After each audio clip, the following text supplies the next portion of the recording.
On February 14th, a gunman opened fire at Marjory Stoneman Douglas High School in Parkland, Florida.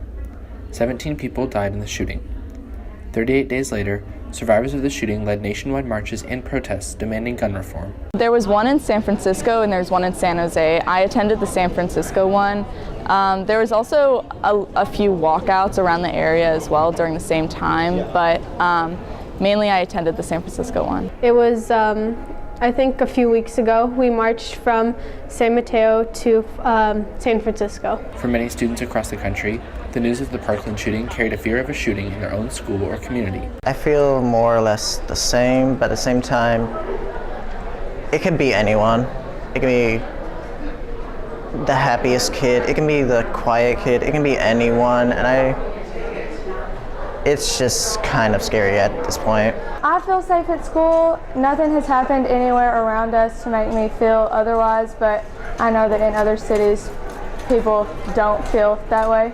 After the March for Our Lives, I took it more seriously that now that all of us are taking initiative of it and most of us are now aware of the problem, I'm really proud that I took part of that, and I'm really proud that I'm more aware of everything that's going on.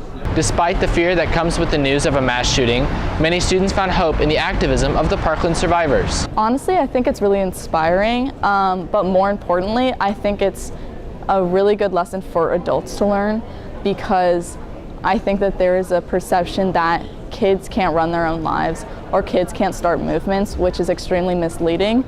And it's not true. It's inspiring. I'm really glad that people our age are finding the courage to do things that they believe in and putting their voice out there. It's really, really important, and starting from a young age, it's just even better. I feel like sometimes adults feel like this generation is maybe lazy or doesn't really care about a lot of things. So I feel like since we're the ones that are taking action, I guess, in this situation, it is very inspiring. I'm very happy that our generation can come together to support the same cause, because it really matters to us whether or not we're safe at school.